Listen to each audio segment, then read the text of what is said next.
우리들은 일주일에 한 번 설교 말씀을 듣습니다. 이 설교의 의미와 가치는 무엇일까? 예. 저는 이렇게 생각합니다. 일주일에 한 번 내 관점을 버리고 하나님의 관점에서 세상을 바라보는 것이다 라고 생각합니다. 네.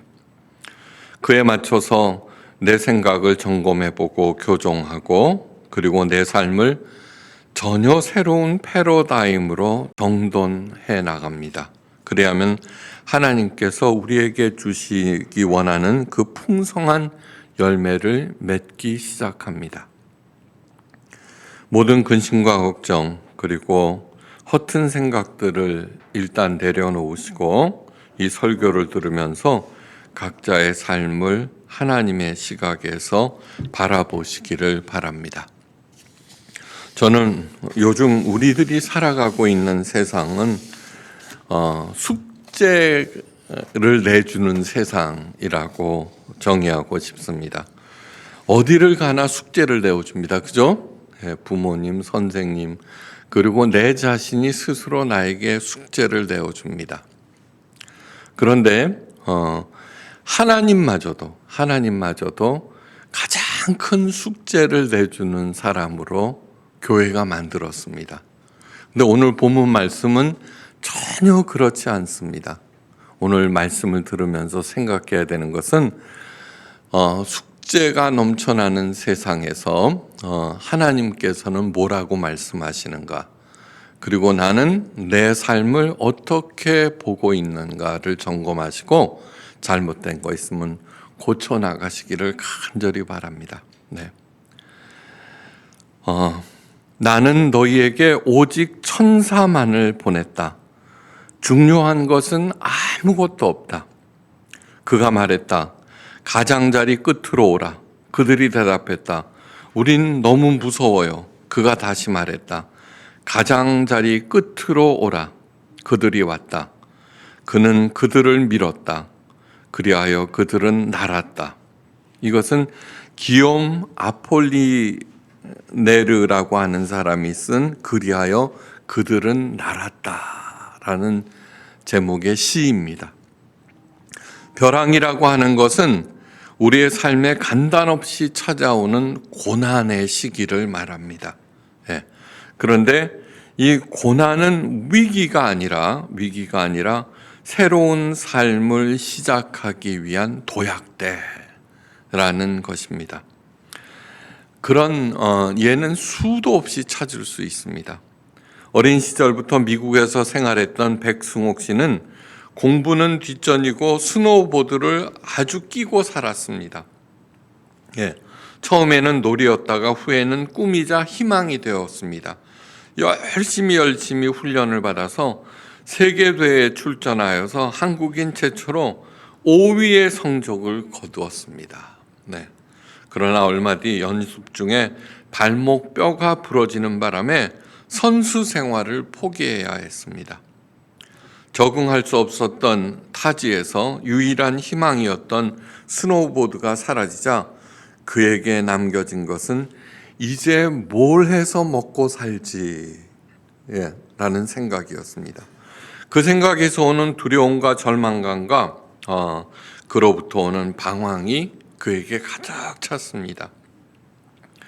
백승옥 씨는 생계를 위해서 일식 레스토랑에서 주방 보조 일을 시작하였습니다. 그냥 아무 직업을 주는 곳을 찾다가 보니까 그 일이었습니다.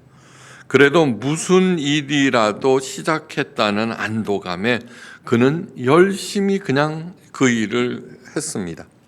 새벽 5시에 식당에 도착하여서 허드렛 일을 모두 끝내고 곁눈질로 칼 쓰는 법, 회 뜨는 법, 초밥 만드는 법을 배웠습니다.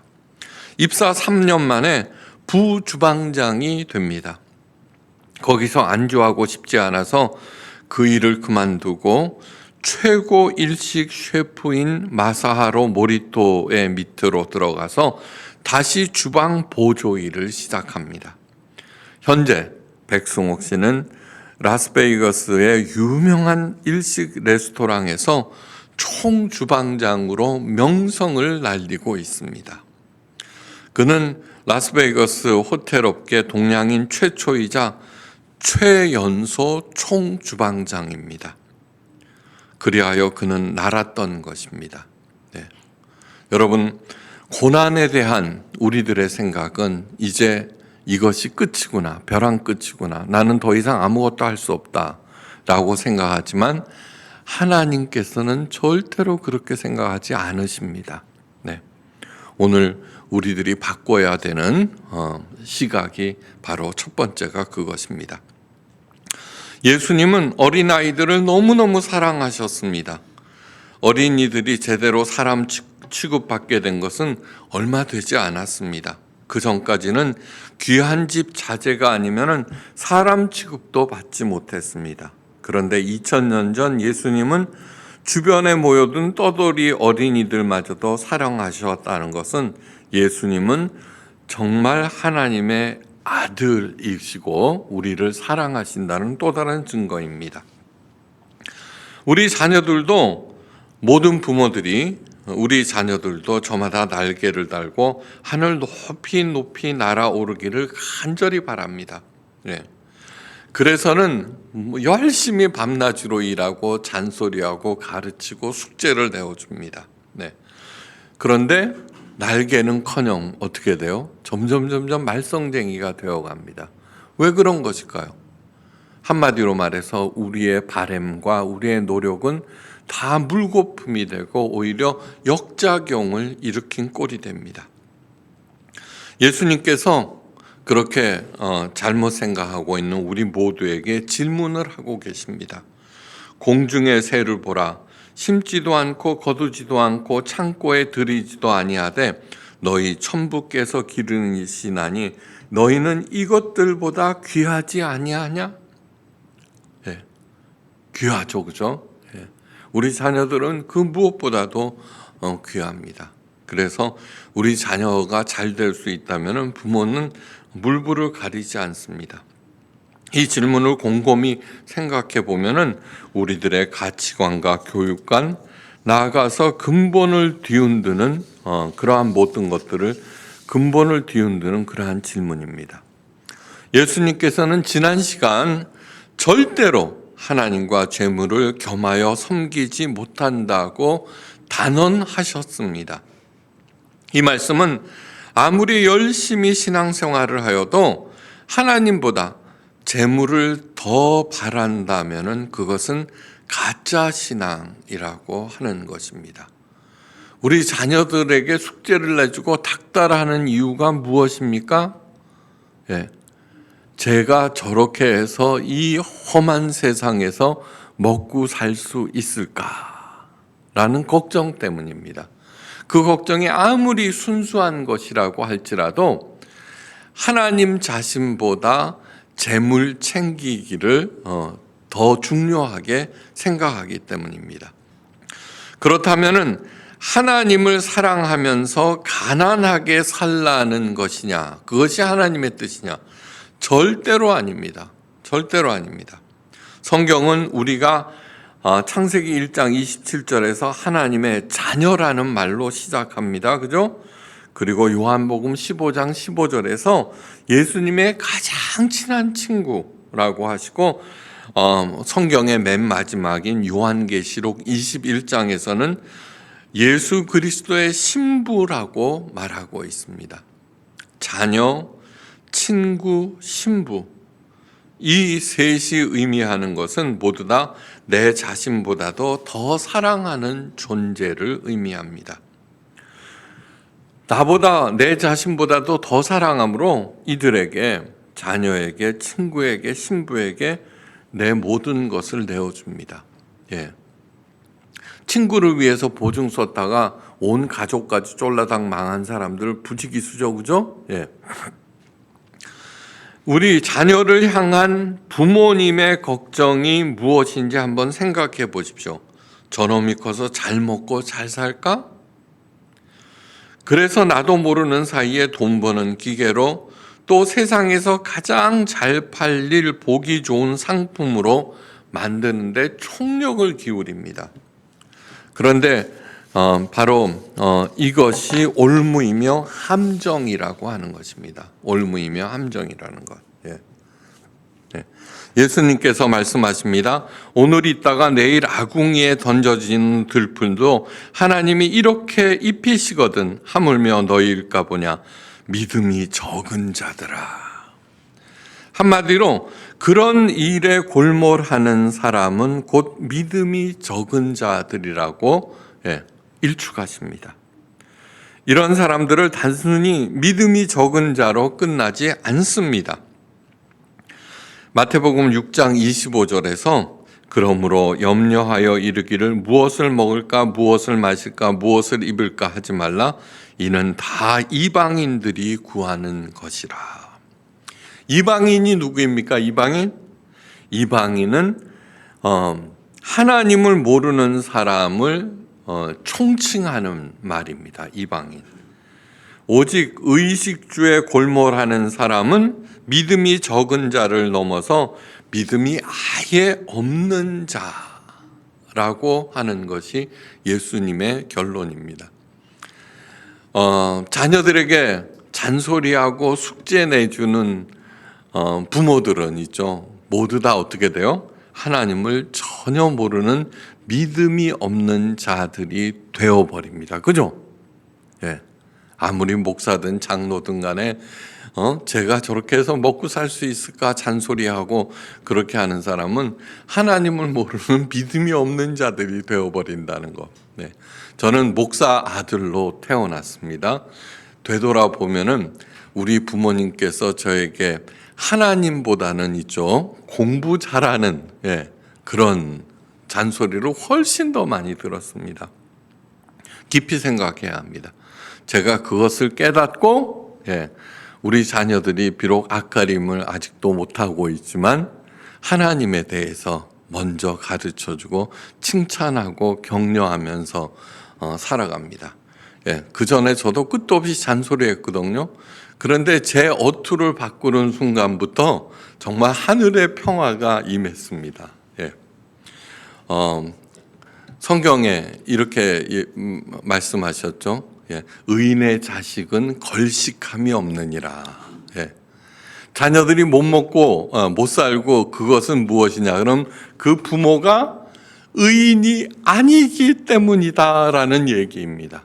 그러므로 우리 부모들이 해야 할 일은 숙제 내주고 잔소리하고 능력을 갖춰주고 하는 일에 앞서서 하나님을 먼저 진심으로 가르친, 특별히 오늘 말씀, 먼저 그의 나라와 의의를 구하라. 그리하면 그 모든 것들을 더하시리라는 그 말씀을 믿게 만드는 것. 진심으로 믿어서 매사를 하든 하나님의 통치를 믿고 하나님께서 보살펴 주심을 믿고 하나님께서 금하시는 일은 절대로 하지 않는 그런 사람으로 만드는 것이 우리 부모의 제일 먼저 해야 할 일이라고 생각합니다.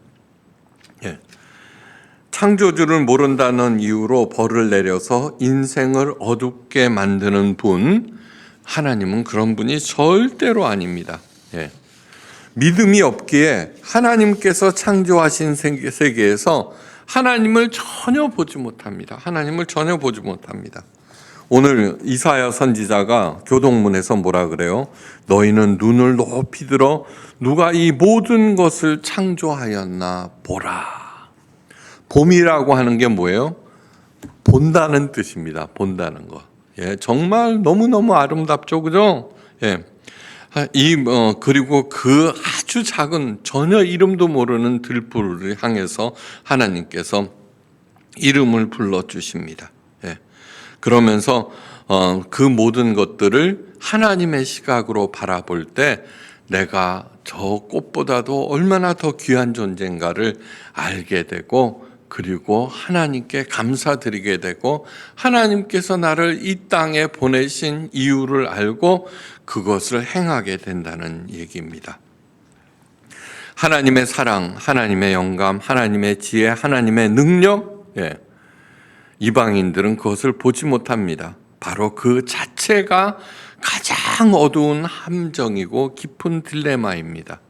이 어두운 함정에 빠져 있는 사람들은 우리 자녀들이 아니라 내 자신이라는 것을 정말 겸손하게 인정하셔야 합니다. 이제 바꾸시기를 간절히 바랍니다.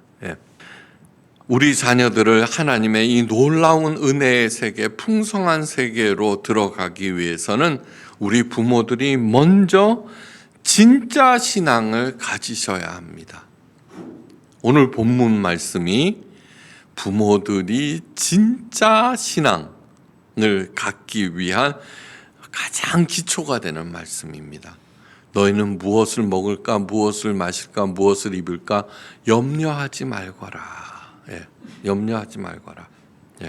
첫째, 나는 하늘 아버지께서 가장 사랑하고 친히 기르시는 하나님의 자녀라는 것을 믿는 것입니다.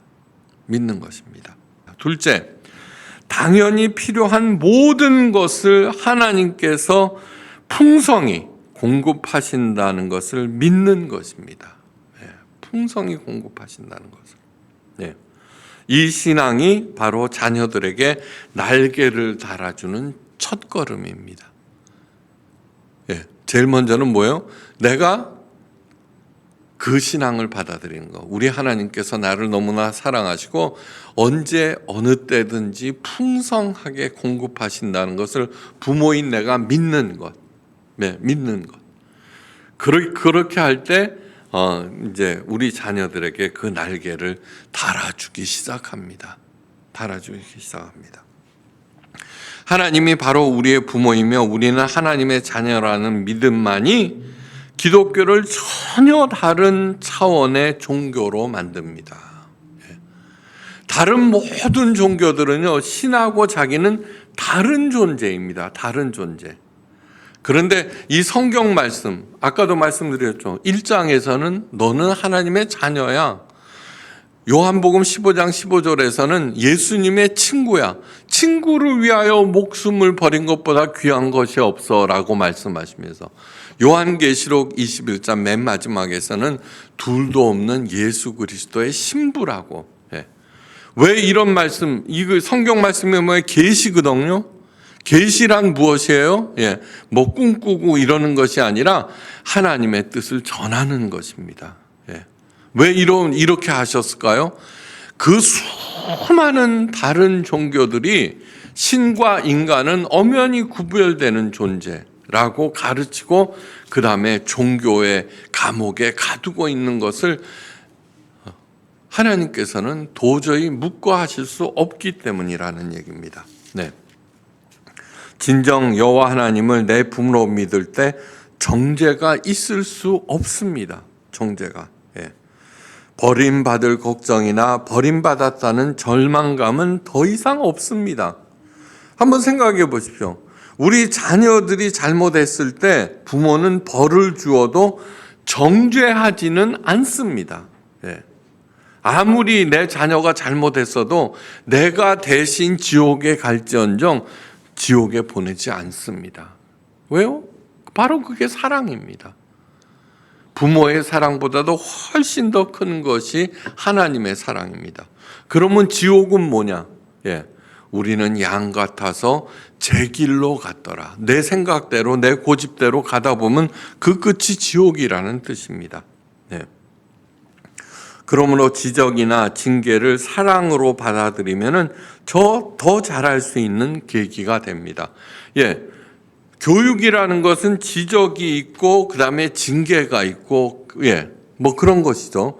그런데 징계나 지적을 하는 태도가 중요하다는 것입니다. 태도.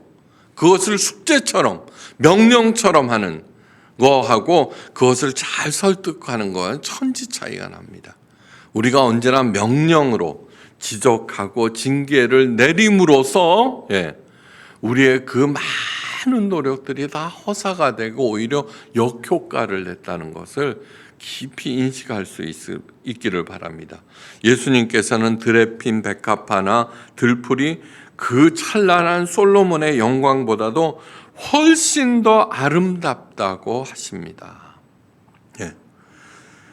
백합화나 들꽃과 비교할 수 없을 정도로 고유 색깔을 가진 개성 넘치는 존재들이 바로 어린이들입니다. 개성은 오직 인간에게만 주신 하나님의 큰 선물입니다. 그 개성을 꽃피우게 하셔야 합니다. 자녀들이 진정으로 원하는 것이 무엇인지 잘 살피시기를 간절히 바랍니다. 그리고 그것을 찾아주시고 격려하시고, 자녀들이 무엇인가를 하고 싶다고 할 때 걱정하거나 반대하지 말고 잘 인도해 주셔야 합니다. 예수님께서 말씀하십니다. 그러므로 내일 일을 위하여 염려하지 말라. 내일 일은 내일 염려할 것이요 한날 괴로움은 그날에 족하니라. 요 구절 굉장히 중요합니다. 이것이 있잖아요. 옛날 직전 번역 성경입니다. 내일 일은 내일 염려할 것이요. 근데 이번에 새 성경 새로 번역한 내일 일은 내일이 염려할 것이요라고 올바로 번역이 되어 있습니다. 이것이 올바른 번역입니다. 우리들은 내일 일은 내일 염려할 것이요로 배웠죠, 그죠? 예. 그래서는 오늘 그냥 어떻게 될 거야 이러고 넘어가고 내일 뭐 이렇게 되겠지 이러고서는 내일이 오면 어떻게 돼요? 또 걱정을 하죠. 그런데 뭐라고 그러냐 그러면 Tomorrow will worry about its own things. 올바른 번역은 내일 일은 내일이 염려할 것이다 라는 뜻입니다. 내일 일은 내가 염려하는 것이 아니라 누가 염려해요? 내일이 염려할 것이에요. 그러니까 걱정하지 말고 안심하라는 뜻입니다. 오늘 넘어갔습니까? 일용할 양식. 여러분, 420년간인가 노예 생활을 했던 이스라엘 백성들을 시내산에 딱 들어가서 뭐로 가르치셨어요? 만나로 가르치셨어요. 만나는 뭐예요? 그날만 먹으면 되는 거예요. 내일 또 주시는 거예요. 근데 욕심 부려갖고 그것을 챙겨 놓으면 벌레가 나고 악취가 나고 썩어서 오히려 해가 된다는 얘기예요. 그런데 뭐라 그래요? 그 만나를 생명의 양식이라고 하였습니다. 생명의 양식. 우리들은 창고에 가득 쌓아놔야 생명의 양식인 줄 아는데 아니요. 저는 정말 우리 하나님께서는 우리 인간들이 절대로 생각할 수, 그래서 저는 목사가 되었고 이 성경을 하나님의 말씀으로 믿고 있습니다. 내일 일은 내일 염려할 것이니까 이 말은 내일 일은 하나님께서 책임지시니까 오늘 아무리 어려워도 믿고 하나님의 뜻에 합당하게 살라는 당부입니다. 모세가 우리 하나님 아버지에 대해서 이렇게 말합니다. 신명기 32장 11절에서 12절. 마치 독수리가 그 보금자리를 어지럽게 하여 그 새끼 위에 너풀거리며 그 날개를 펴서 새끼를 받으며 그 날기 위에 그것을 엎는 것 같이 여호와께서 홀로 그들을 인도하셨고 함께한 다른 신이 없었도다. 땅으로 곤도박질 당할 것 같습니다. 이것이 이제 끝날 것 같습니다. 그러나 이미 하나님께서는 밑에서 받을 준비를 하고 계십니다. 두려워 말고 창공을 향해서 점프하십시오. 우리들의 자녀들과 함께 누구보다도 아름다운 비행을 하게 될 것입니다. 참부모이신 우리 여호와 하나님께 모든 존귀와 찬양과 영광 오로지 여호와만 의지하면서 이 아름다운 세상 하루하루 감사하며 사시는 여러분들, 그리하여서 100배의 결실로 영광 돌리시기를 주의 이름으로 축원합니다.